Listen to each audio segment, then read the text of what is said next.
and welcome to the Metta Hour podcast with Sharon Salzberg. I'm Lily Cushman. I produce this podcast. And today for episode 250, Reggie Hubbard returns to the podcast to talk all about election stress. If you don't know Reggie, he's a certified yoga and meditation teacher. He is the founder of Active Peace Yoga. He's taught members of Congress, Congressional Staff, major labor unions, progressive organizations, and really individuals from all over the place. His life work is an intersection of activism and the wellness community, and really guiding the wellness community towards more engagement as citizens. And this is part of Sharon's election resources that she's offering for those of you in the U.S. who are with us right in the middle of election season.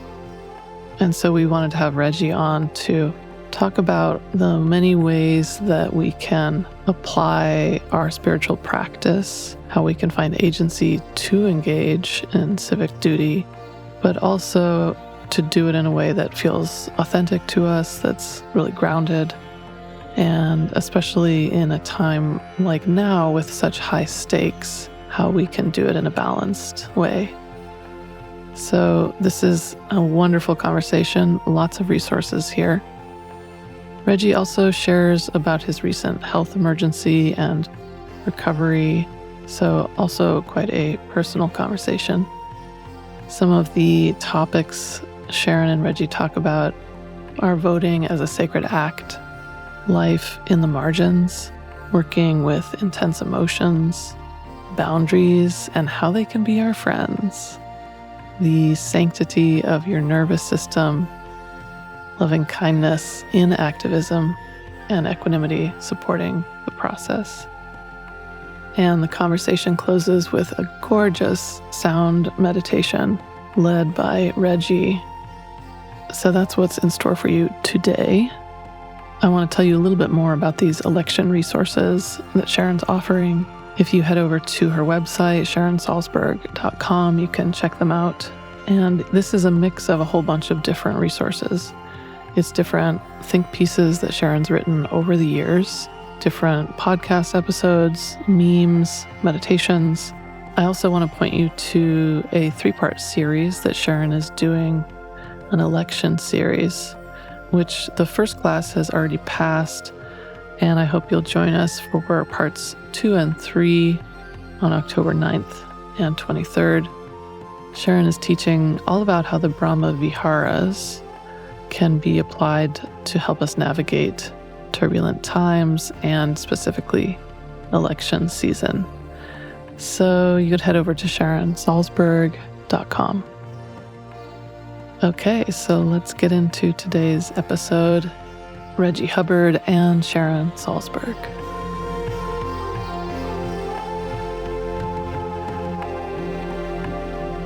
Hello, Reggie, and a big welcome back to the podcast. I'm so glad to be with you and want to know how you are.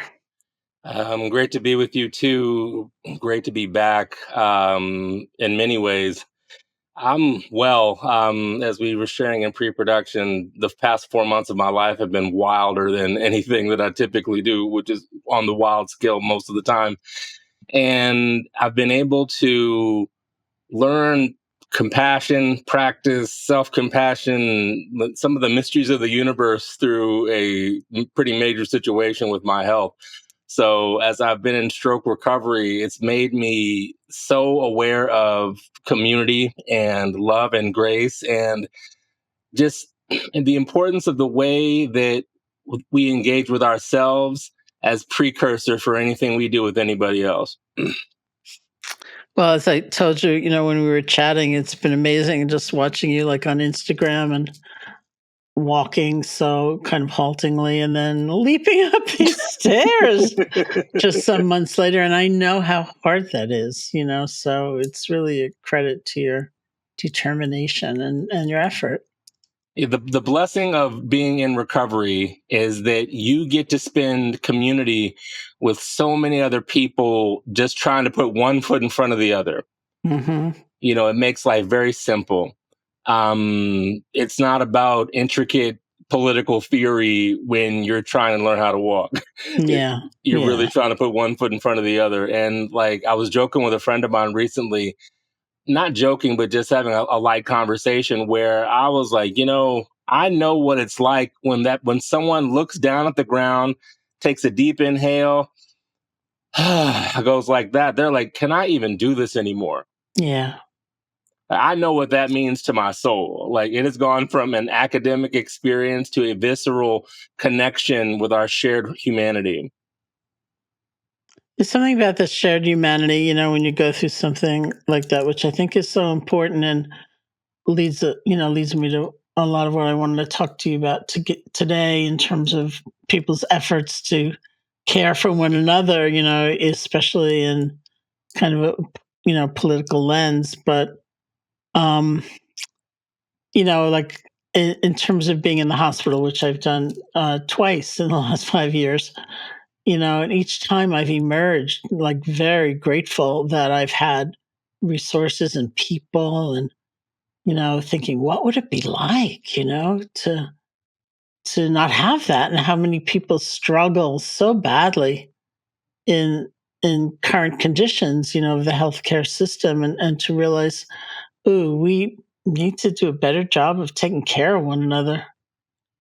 Yeah, it's interesting that this is what I learned. I mean, because for those of you that don't know me, I'm an advocate and meditation teacher and yoga practitioner and sorts of things. But I did not know that over 750,000 people in the United States per year have a stroke. Mm-hmm. I didn't know it was that huge. And no, because no one talks about it. Mm-hmm. And or I'm in this experience now where you have inpatient therapy, you have outpatient therapy, depending on what the limits of your insurance are, and then they're just like, okay. Yeah, right, bye. And you're like, okay, what? Yeah. Like, so luckily, I know enough about deep, like, kriya practice in yoga, deep meditation practice from various lineages, rest practice, to in acupuncture and these sorts of things, to cobble my way forward. And to your point, I have a lot of friends who are doctors and a lot of friends who know all sorts of modalities. So I'm doing okay. But if you don't, what do you do? And Yeah. so it has awakened my spirit and my activism and my spiritual practice to seek ways to create community, because community is the only way we're going to figure out the problems and opportunities that we face. And you are someone who has so much worked in an intersection of yoga and meditation and spiritual life with activism and grassroots organizing and political strategy. So I'm especially happy for the timing of our, ability to be here together. So I'm wondering if we could start with a couple of core ideas for this conversation, looking at how the values of compassion and mindfulness can impact the actions we take in the public sphere. Yes. Well, I'll start and toss it over to you. So, my experience in meditation is that it helps us so much sit with powerful emotions that may be arising, and yet avoiding two extremes. Either one extreme is like being overcome by the emotion or defined by it. The other extreme is just trying to push it away. So the more we try to deny or get over immersed in the anger, the grief that we feel, the stronger that they get and the less clear our actions can get. So somehow our challenge seems to lie in honoring the message of the emotions, but channeling the energy they contain without letting them consume us. And to the caveat, not even the caveat, but the one thing I would say in addition to that is that we're all going through something. I mean, especially in the context of the election, but also the human condition right now. We all experienced the pandemic. We all experienced certain traumas from the last electoral experience. We're all carrying that. So the sooner we talk to each other and be like, hey, I'm not doing okay with any of this. How are you feeling? Like, none of us are untouched by the past 10 years or the past 5 years specifically. And, one of the beautiful things about the shift that's happened in our political experience right now, and I mean this more energetic than political, is that we're talking about hope, we're talking about our Mhm. shared connection, and we're talking about how we move forward together. And I think Mhm. it's especially important for those of us with spiritual practice to remember that the things that we do for ourselves are to not only gird and resource ourselves, but ultimately to share our resourcing with other people so that all of us can have less suffering, more love, and compassion in the world. And I wanted, to ask you about agency, the sense of agency, whether you're trying to recover from something, really overwhelming that happens to your body, or in looking at a system, and feeling helpless in some way. Like, Hmm. how do we find that sense of agency to help us feel empowered to take some action? I really appreciate that question because it's and you can imagine me saying this because you and I've spent a fair amount of time together. When my stroke happened, and the doctors were like, we think this could be anywhere from 3 to 6, and I looked them in the face. I was like, Doc, okay, look, I need you to tell me what my blood pressure should be and my blood sugar should be, Mhm. right, as it pertains to my healing. You let me worry about that. Uh-huh. Right. You let me worry about that. Because what I wanted to ward myself away from was hearing something from them and me thinking that that's the only reality. Right. This will take place in 6 months. Mhm. So if I'm in a weakened condition and I hear something from someone in a position of authority, and I don't have my defenses up or my wiles about me, I can take that as writ. And if I take that as writ, that sets a boundary on something that really shouldn't have a boundary, right? And Mhm. so what I was able to do is literally, what do I need to do today to get me closer to the potential to walking again? Mhm. Oh, that means I need to change my diet. Oh, that means I need to, when the body's telling me it needs to go to sleep, I need to sleep. Oh, that means when I have energy, I should walk and not overdo it, but find that balance in between activity and rest. Mhm. And so it's those little nuances, but me also knowing that this stroke recovery isn't going to happen by itself. The way our country is not going to heal by itself on its own. Mhm. It's Mhm. up to each of us standing and doing what we can. And if each of us do our little bit, there are billions of people in the world. So billions of a little bit with a good intention and right heart is a lot. I want to just pick up this beautiful. I want to pick up on your point about moments of rest, because it reminded me of when I was in the hospital, maybe like 5, 6 years ago, with sepsis. I was really very sick. And then I was getting better, and I could walk again with a walker, that Right. Been there. halting walk down the hospital corridor, Totally.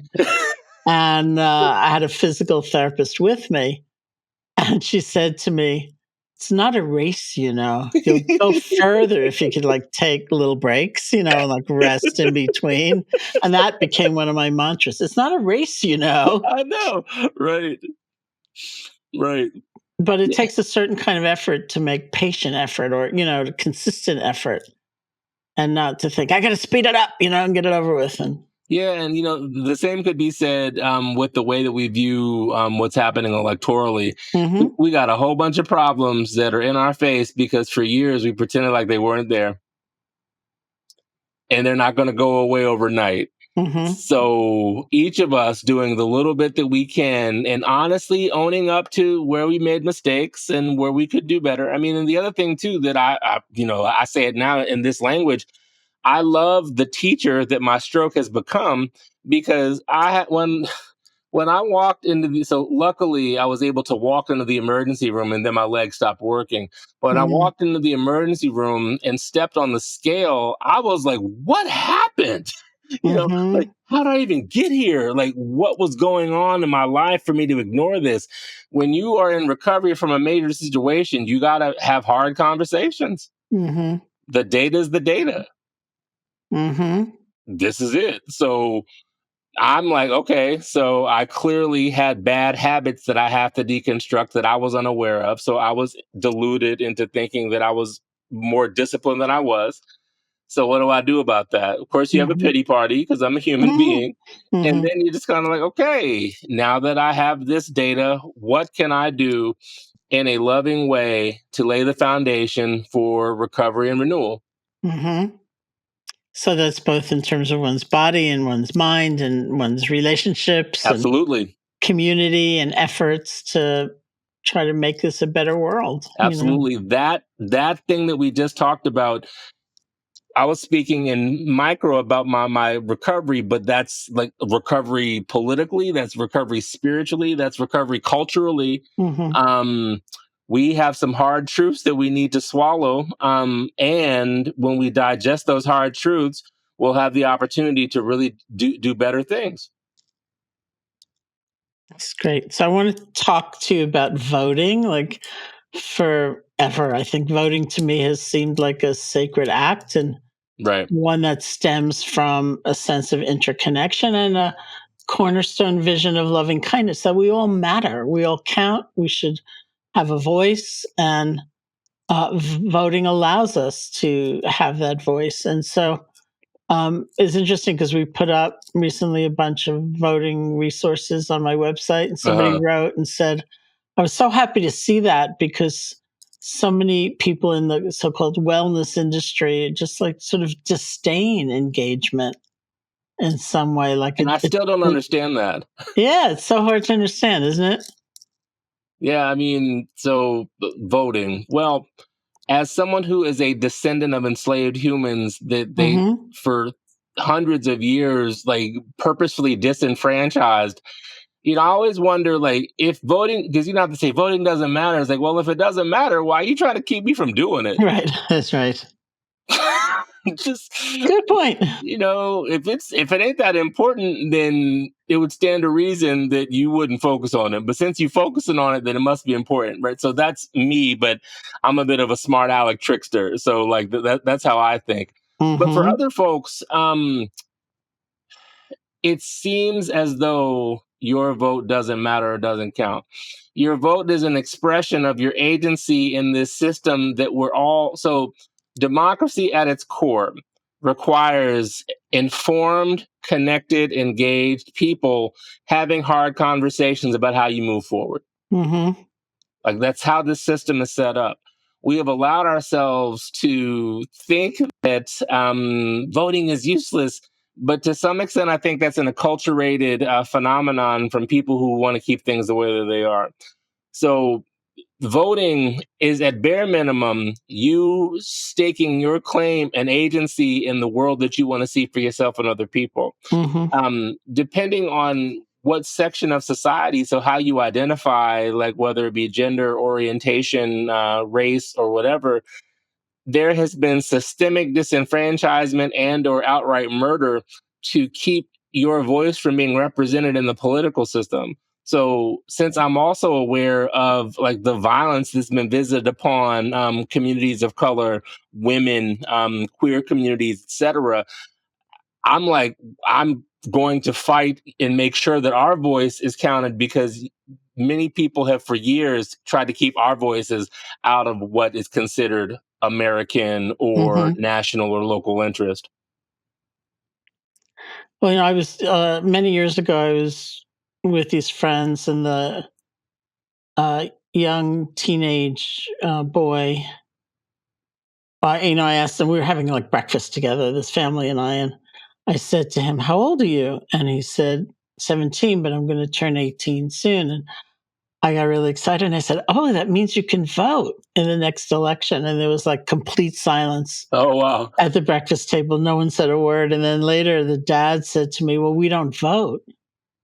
That's like not our thing. We don't vote." And I said, "Why don't you vote?" I know, right? And he said, "Well, from our perspective as a family, the difference between the candidates is just marginal." And I said, "You know what? A lot of people live in those margins. Ooh. Like there are an awful lot of people for whom a small change, what seems to us to be a small change, in Is minimum a wage, lifeline. or something like that. It makes a Right. big difference. And so, and I think that, again, it's like this, what we're talking about is sort of like the internal work and the external work kind of matching in some way. And sometimes we think what we can do to help a neighbor or something is so minor given the extent of the problems, we don't bother to do it, but we have to do it. And there are a lot of people who live in margins, so that a small effort makes a big difference. And the margins have been so razor thin with respect to the electoral process, and the shifts couldn't be more palpable, right? Mm-hmm. So 10,000 votes in a certain district means that like we're near fascism, Mm-hmm. or we continue to struggle with this imperfect system of democracy, right? That's the Mm-hmm. other thing too that I think that's important for people to consider is that like, and when there was a whole bunch of emotions around like maybe the president should step down, and then he stepped down and all these other things. And what I tried to do, especially for on social media and other aspects of outward communication that I do, I was just like, okay, everyone, can we just remember that the system is imperfect, Mm-hmm. as is the human experience? So can we somehow learn to navigate imperfect systems towards a more perfect end? That is to me like the human experience and spiritual practice. So how do I and my flawed humanity use imperfect systems or tools to effectuate a greater good, or to alleviate suffering, Mm-hmm. or to alleviate my own suffering? Like, how do I use these imperfect things to get things more perfect, not just for me, but for other people? Like for me, Mm-hmm. that's been like a key to my advocacy. Like that's been something in the heart of my teaching, because there's like a wellness industrial complex, a meditation Mm-hmm. industrial complex, where some people, as you well know, are more ego driven than like service driven. I'm still in that game, and Mm-hmm. that's not how I operate. So, like, how can I be in a system that I don't totally agree with, but use my access to the system to empower people to have full agency and Mm-hmm. feel loved, seen, resourced, and appreciated? So, that brings up the question of how do we deal with intense emotion, like all the anger, all the anxiety that can easily come up in a season like this, maybe Right. especially. One is we got to be honest. Mm-hmm. I started this meditation series called Election Protection. And what I said in the first class that I taught, I was like, the biggest gift I can give you as a teacher are the tools to protect your nervous system. Mm-hmm. And in that first class, Sharon, what we did, I was like, y'all, most teachers don't teach this way, but I'm not most teachers. I was like, what are you afraid of? Mm-hmm. Name it, write about it, journal. And we had like 65 people on this call, and everyone was talking in uncomfortable emotions in community. And people were like, whoa, you didn't know that like speaking the fears of your heart in the context of sacred Sangha was be such a liberating experience, did you? Mm-hmm. Right. So like getting people to name them with other people, because the other thing about that too is you begin to realize like, oh, I'm not the only person that is like both wildly hopeful and abjectly terrified Mm-hmm. at the Mm-hmm. same time. Right. So you get to not only give voice to the dragon, so to speak, but you realize that someone else is feeling it. And if someone else is feeling it, then it makes it more common, which makes it more approachable. So how do you suggest people remain engaged in civic life, even if you're feeling really tired or frustrated? Is it taking a rest, taking a break, and then beginning again? Essentially. And also election season is a long time, meaning you don't have to pay attention right now if you can't. Mm-hmm. But I need you to pay attention and get your vote in before the polls close. Right. If you have extra resourcing, whether it be time, attention, treasure, then you can invest that. And if you don't have it, it's okay to say you don't have it. Just at some point, you're going to have it to do what you need to do. Mm-hmm. Right. So again, I say this all the time because everyone's like, I can't do what you do. It's like, nor should you. I don't even want to do, I don't want to do what I do sometimes, but you're not called to be Reggie. You're called to be you. Mm-hmm. And do what you think is in your best interest, but also in the interest of your community. So if that means taking a nap and not paying attention to the Republican convention, like I wisely told people, I was like, don't watch this stuff. You got better things to do with your nerves. And because in July, you don't need to be stressed out. If you need to be stressed out, it's in November towards the end. Mm-hmm. Motivating other people to get engaged, those sorts of things. So setting a boundary and taking care of yourself, I think, is a pillar of wisdom. It's not avoidance. If it becomes, oh, I just can't deal at all, then you may want to softly inquire as to how and why that is. Mm-hmm. I'm so curious, how did you come to understand the power of systems, because there are a lot of people of, all kinds of different experiences who, through, yoga, meditation, all the practices, become like incredibly good-hearted, but don't necessarily question systems. Like the example I would always use is, and it's happened to me so many times, where somebody would say to me, I started meditating and I got approached by this person walking down the street who asked me for $1, and I gave them $1 because that's my practice. I always, give the person $1. But this is the first time I ever looked that person in the eye and realized it was a human being. But that person telling me doesn't necessarily go on to say, I wonder what the housing policy is in this city so that so many people are on the streets. That's a whole other kind of inquiry or analysis, which, doesn't necessarily, it's not complete, meditation practice, as one example, isn't incapable of bringing you there at all, but it doesn't necessarily bring everyone there. So sometimes there's another thing, there's another element there. Yeah. So for me, I growing up as a African American, descendant of enslaved humans, and a bit of a rabble rouser in a good way. Like I've always been a bit of a good troublemaker. I would always wonder. I was like, so what do you keep? I would be routinely excluded from things, and I would be like, why? Why is it designed this way? Oh, it's designed to benefit only a few people? Wouldn't it be better if we tried it this way, right? And so I was like, so this system is designed this way. And once I've gotten into deeper yogic and dharmic practice, I was like, oh, so this system is designed to harm. It's so how can I engage and influence this system so that it not only reduces harm, but may actually, young Pueblo talks about this, be more structurally compassionate by design, as opposed, because what we have, when we don't discern the impact of systems, we have a bunch of systems, we have a whole bunch of good people in systems that are designed to be like cynical at best, malevolent at worst. So we have people with good intentions who aren't thinking about the system being impacted by the system. Whereas if I seek to influence the system, it can have a vastly different outcome.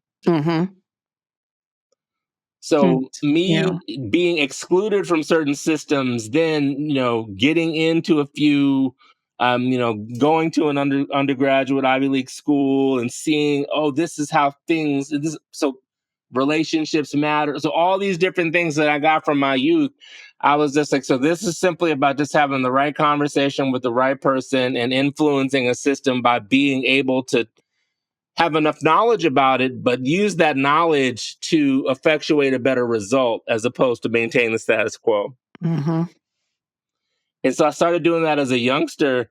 And, you do something for 25 years. I hope eventually you get better at it. Right. That's great. Well, so let's go back to staying grounded in our core values. So we Mhm. already talked a little bit about setting boundaries with media consumption. I can Yeah. remember once I was interviewed, and the journalist, the article was about doom scrolling, and I didn't know what the word meant. So the journalist, introduced it, and I said, "What does that mean?" And then he described it as, of course, you kind of go over and over and over and over and over and over and over, which is basically the same story. You're not getting Right. new information, but you're just, getting more and more depressed Right. as you're reading. And so I said, "Oh yeah, I do that." Like, this is what you can do about it. So is there anything you would like to say about those boundaries with media consumption? Well, one, it's usually easier to set boundaries with another person. Mhm. Right. Mhm. So if you have an accountability buddy being like, hey, I'm really trying not to doom scroll, like, can you help keep me accountable? Do not underestimate the value of personal accountability. Right. Because if left to our own devices, like, if the phone's over there and you have an inkling, you're going to be on that thing for 30 minutes. But like, if you made a promise to someone, hey, I'm going to try and curb my consumption of this, then you're more likely to keep it. At a deeper level, the sanctity, and this is what I've learned from my stroke recovery, the sanctity of one's nervous system is paramount, at least for me. Mhm. So Mhm. what I consume via my eyes, what I consume via my ears directly impacts the well-being of my mind. Mhm. And in order to have peace of mind and clarity of heart, I've got to be strict on what I consume. Mhm. I mean, even recently, I was at a restaurant, and the noise just, my Mhm. ability to discern sound has shifted since the stroke. Mhm. And so the noise was just too much. And I looked at my girlfriend and I was just like, I gotta go. Mhm. And she was like, what do you mean? I was like, the noise, it never used to bother me, but it's really bothering me now. So I could have been like, I'm fine. I say, no, I gotta go. Yeah. And knowing when you've had enough and setting that boundary, that's one. Two is doing it in community. And the other thing I'd say that bears mentioning and thinking about is it's okay to have hope too. Mhm. So we're talking about balance. Um, we know that there are forces that want to keep things chaotic and distorted and all over the place. It's okay to want things to be calmer and more hopeful and seek Mhm. community around that. So if you find yourself surrounded with people who don't have anything good to say about what's going on right now, maybe you seek other community, Mhm. right? Or, maybe I've said this to people before. I was like, I choose not to focus on what isn't going to happen. I like Mhm. to live in the realm of possibility. Mhm. Well, something that you said it really reminded me of how difficult it is in many ways to think that your well-being is uh, not selfish. That you're not being selfish or self-preoccupied or looking at the wrong things. If you're thinking, my happiness, my sense of well-being is an important ingredient in my being able to do the work. Absolutely. And that's not so generally believed, I think. Right. I mean, the thing that comes with that is people focus on well-being purely from a solipsistic understanding. Mhm. It's all about me. And it is all about you in how you connect with other people, but you can't give what you don't have. Like if you're not rested and kind and loving, you can't give rest and love and kindness. Mhm. You have to cultivate these things, right? You have to be in practice with these things. And that consistent practice, at least for me, is the key. So knowing that I do not operate well in a bunch of negativity and cynicism. If that is around, I'll be like, okay, thank you for your opinion. I, however, have to leave. Like, this isn't like feeding. This doesn't help me help myself or help other people. I think a lot of people just don't either. I don't know if it's a shame reflex or a guilt reflex, but if your nerves are telling you this ain't it, it's likely not it. So honoring the wisdom of the body and taking a break is getting into the understanding of that nuance, whether it be for your health, mental or physical, is a key to living a life not only of this more satisfying, but it's also of better service. Yeah, I mean, it's really interesting. Like, obviously, you've been through, as many of us do, an experience where the nervous system and the body is really paramount. You can't like avoid it, No. And so I wonder if you could say something about the body-based practices, which you're also very, familiar with, that promote regulation and kind of balance. Right. Well, what I've done for folks, I mean, because as I shared with you, I still teach meditation to the DNC and activist groups especially during election season, because everything is buck wild in general, especially now. When I teach breath work to young political operatives, I'm just like, not only hear the breath through the ears, but feel it in the nose. Feel like maybe there's a hand on the chest, hand on the abdomen. Like, feel when you breathe in, how the chest expands, the belly expands. Feel that. Allow your experience with the breath to be multisensory. So you feel it in the nose, feel it in the hands, and you hear it. And that richness of an experience with the breath, at least for me, that's what got me hooked in the first place. I'm like, whoa, this is what my breath sounds, so just getting the mind in a multi-sensory experience allows it to be a richer experience that you can be more present with, as opposed to just like glossing past it. And when I teach that breath work, I'm like, so as you breathe deeply, can you drop your shoulders? Some people don't even know that you've got your shoulders up to your ears. But when you take that deeper breath, like, the body will tell you what's going on. So if you've got shoulders up near your ears and you can't feel your breath, you probably got a little too much stress going on. And taking weight, somatic practices allow you to bear witness to what stress looks like in the body, but also avenues on how to release and relieve it. So hand on the body while breathing. I teach people to like create friction in the palms, listen to it, hear it, feel it, and then place heated hands on like your face, top of your head. So wherever there's a lot of stress and overuse, bringing balance to those, because these little things allow us to find balance in the body, which leads to more peace, which leads to more discernment, wise action, loving kindness, service, all the things. But if you don't pause and check in, then you'll just go on autopilot, which typically lends to running yourself into the ground. There you go. I wish we can do so much. And I want to ask you about two of the primary qualities, I teach in terms of a meditative experience, in terms of very personal relationships, and how they might manifest in this arena. One is loving kindness, and what does it mean to be developing loving kindness for, say, all beings, which might include this really crummy person, who's Right. trying to hurt you, and how, from my perspective, of course, that's not a weakness, that's not giving in, but it's often misunderstood. Yeah, this is actually, so I appreciate the question, because it's something that has formed the foundation of my activism. I used to spit a whole bunch of fire and not cut anybody any slack.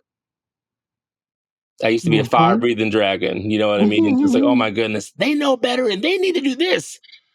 Sharon, I'm the exact opposite now. I'm like, well, maybe they had something happen in their life that caused them to act this way. Mm-hmm. And I don't know about it. And because I don't know about it, I have to offer a gesture of loving support that they may find the healing that they seek, because they clearly seek and heal and act in that way. Mm-hmm. Like, I've been in activist conversations, and I was like, this meditation thing has changed my life, because I used to be like, yeah, they know they're wrong, and this is why. And I'm like, yeah, they may not know that they're wrong.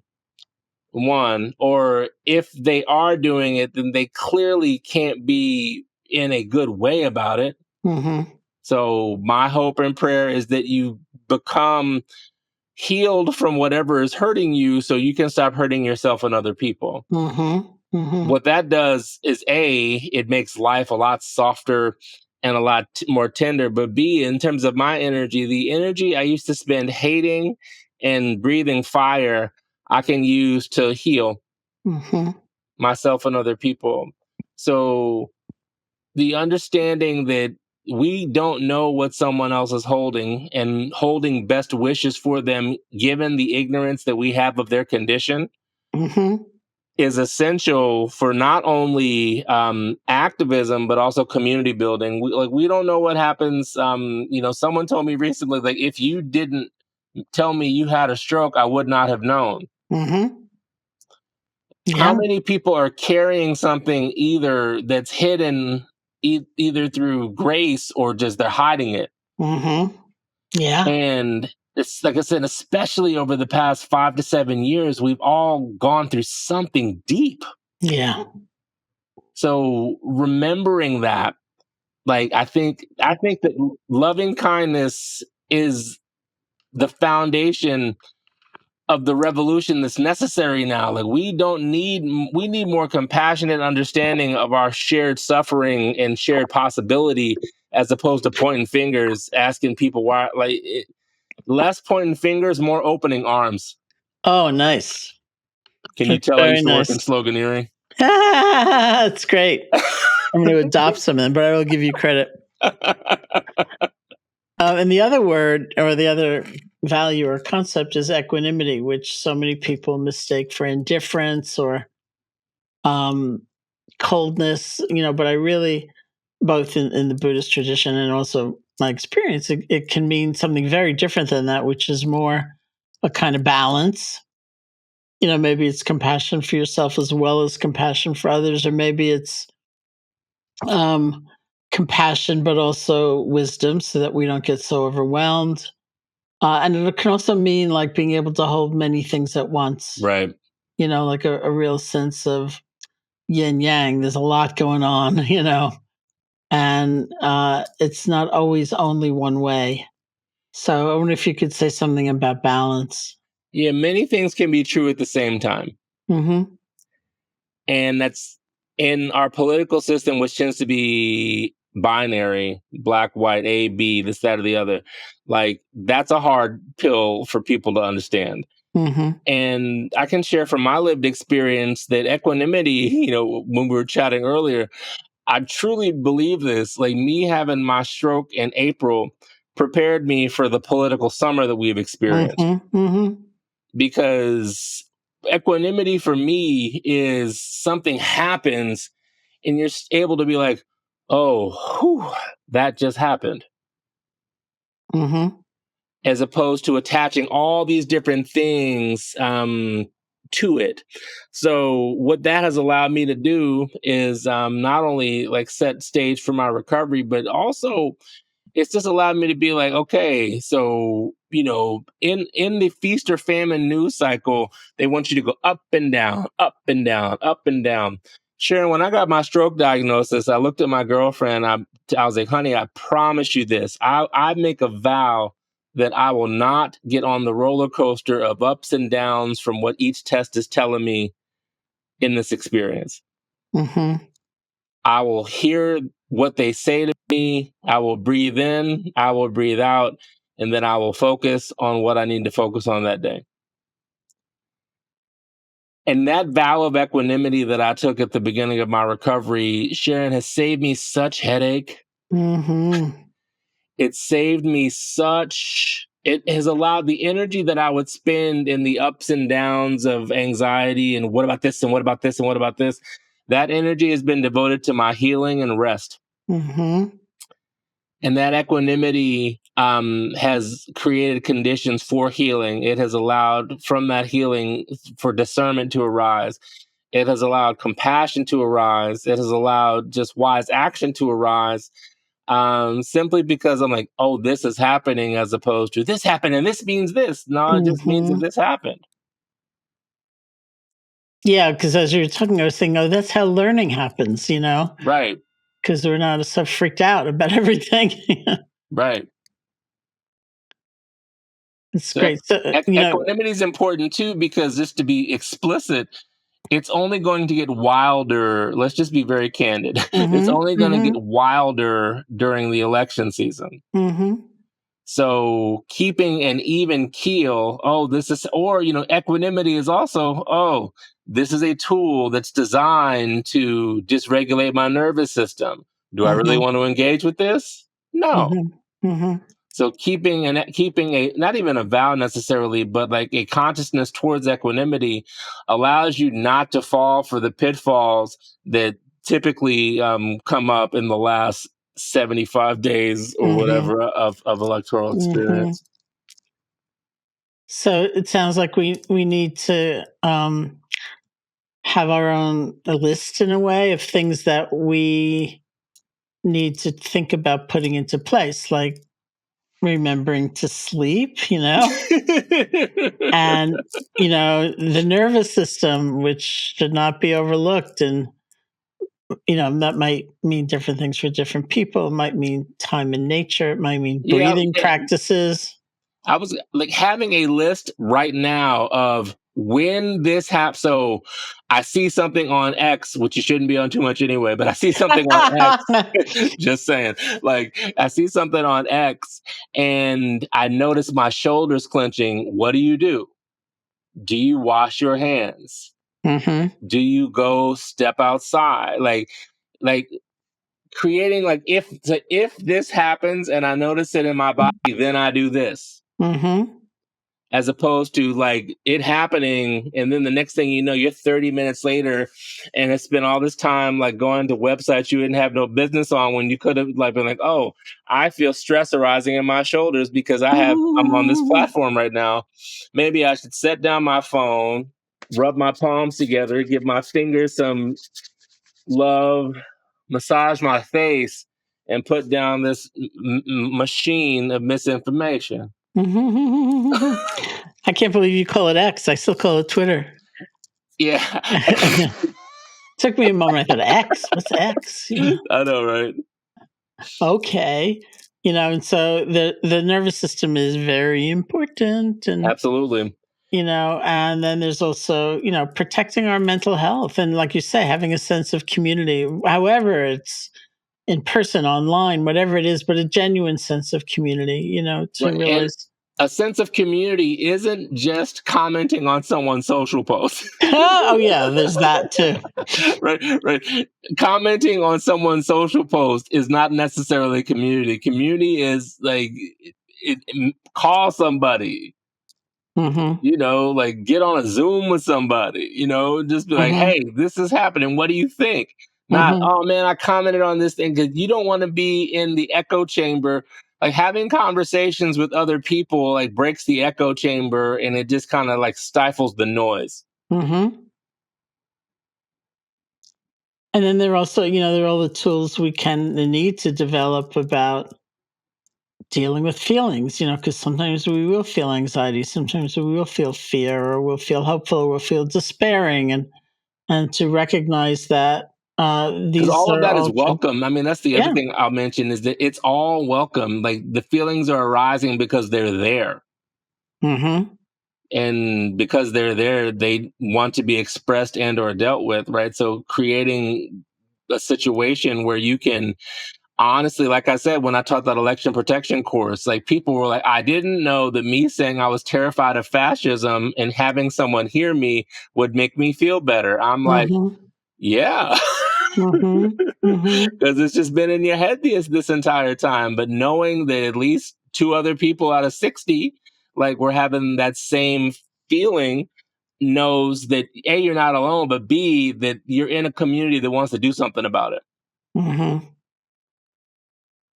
It's great. So I have one more question, and I'm going to Yes. ask you to lead a practice. So in Hinduism, where there's a whole pantheon of deities, you know, Yes. each kind of archetypes, some representing compassion, some wisdom, you know, music, I mean, all kinds of different things. So the concept is called the Ishtadev, and that is when you feel a particular alignment or inspiration from a figure, a symbol, or a being, you could say. That's your Ishtadev. And so mine, I've long said, is the Statue of Liberty, which she represents, you know, freedom and welcome. Everyone belongs. Doesn't matter where you came from, what miserable conditions, you know, you belong. You have a home here. And I love the Statue of Liberty, and I have kinds of little green, you know, replicas and form like erase, you know, the things you buy, like the junk things you buy in New York. Um, but I wonder if you have a symbol, an elder, a particular figure that represents to you this kind of balance and inspiration as you take this journey of engagement. I'll say 2. One is from a historical perspective, it's always been Reverend Martin Luther King and Malcolm X at the same time. Right? So Reverend Martin Luther King, who was a spiritualist, an activist, a strategist, someone who knew that he was confronting evil with spiritual tools. Malcolm X at the same time being like, this is the truth of the matter. Right. So having your wits about you as you do spiritual work has always been like the meld in my studio here. Like, I've got Malcolm X in my room where I do all my writing, and I've got Martin Luther King in here next to Jimi Hendrix and Prince. Like, for the spiritual and the oratorical and the artsy and those sorts of things. So that meld of those 2 icons, I would say, is one. And the other answer is that I have a lot of murti in my studio as well. And I bought a Shiva doing the last dance of the Nataraj, which is basically moksha, liberation. And it's in one of my bookshelves in my study. And I bought that 2 weeks before I had my stroke. And the gist behind that murti is that everything belongs. Like, everything is a call to consciousness and a call to deeper connection and consciousness. So I bought that 2 weeks before my stroke. Yeah.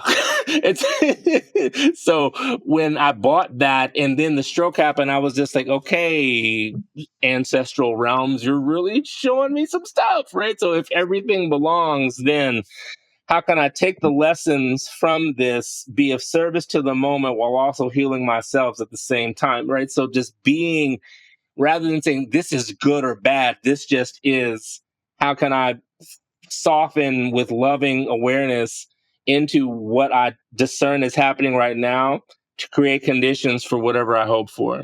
So that's kind of a long-winded answer, but like the meld of Martin and Malcolm with this Shiva Murti, like doing a free dance over delusion, but connected to it, because it all manifests the evolution of consciousness.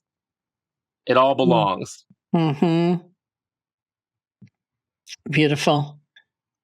So thank you so much. I'm wondering if you can lead us in a meditation. I would love to. It is always an honor to be in conversation. I've missed you so. And for all my friends, as we wind down our time together, I want you to just take notice of what our conversation has awakened in the body. Is there excitement? Is there fear? Is there, what is this guy talking about? Right? Like, Mhm. notice what exists and just welcome it.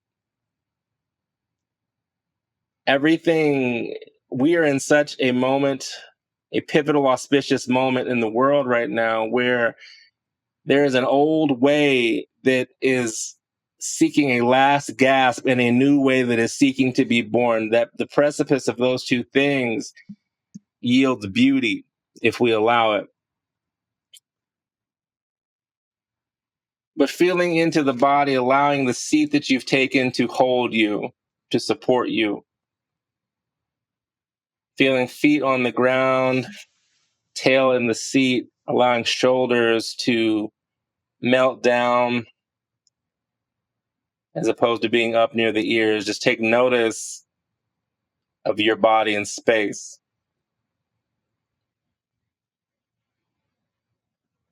Is there any tension in the body?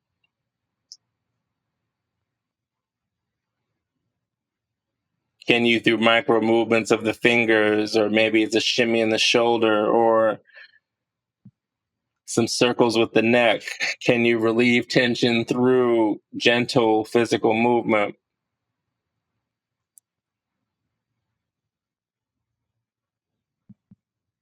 Can you allow the eyes to soften or close to bring the senses into balance? Our society, we use our eyes too much and we talk too much. So can we bring balance to the stimulus of the eye with a deeper breath, or maybe a sense of touch? Maybe you rub the fingertips together on top of one another.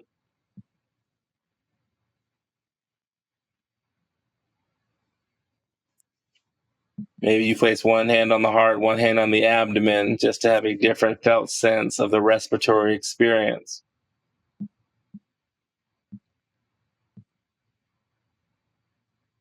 And presence yourself with you.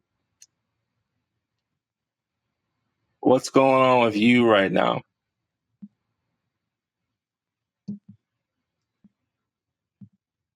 And over the next 30 seconds or so, I want your whole focus as to what do I need in this moment? So if there's tension in the face, maybe rub the face. If you need to sit still and track the breath, maybe you sit still and track the breath. But rather than me instructing you what to do, take agency into what you need to do.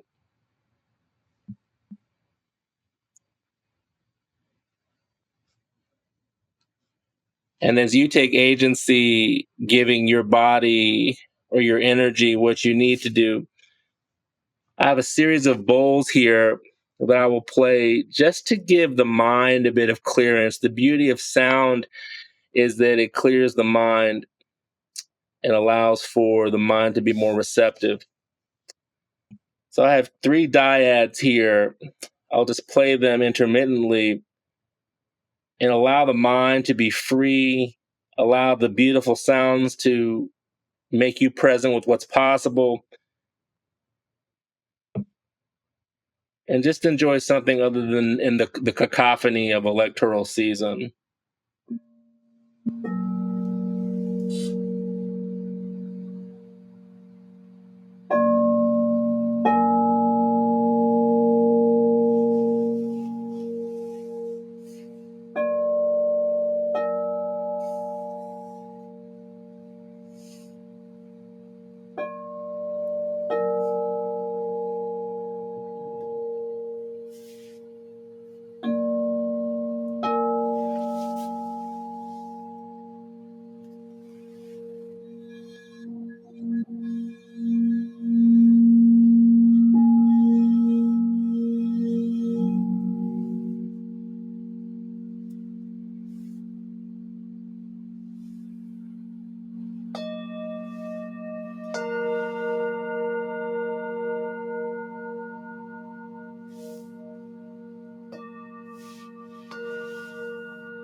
As the sound fades away, let's hold a moment of silence together, feeling into the spaciousness of our conversation, the spaciousness that sound has elicited, spaciousness that exists when we connect in the heart space as opposed to the head space. Silent sit begins now.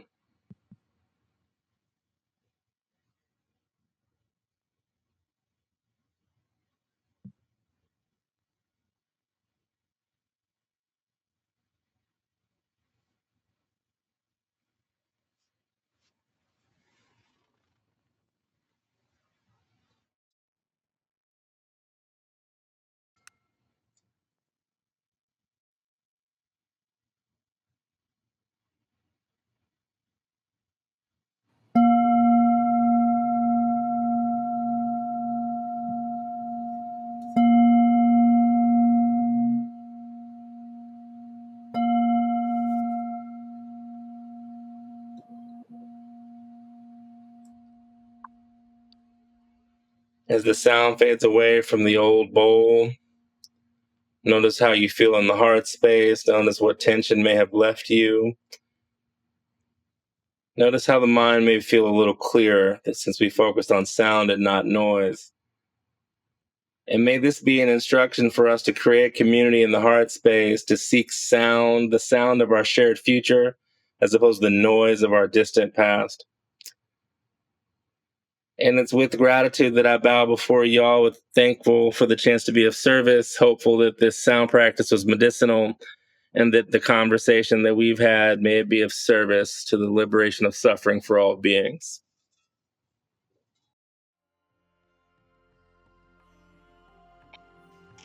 Well, thank you so much.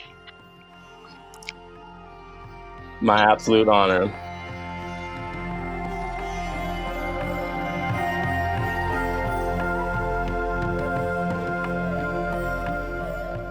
Hey folks, thanks so much for listening. If you would like to learn more about Reggie's work or his many different offerings, you can head over to his website, activepeaceyoga.com.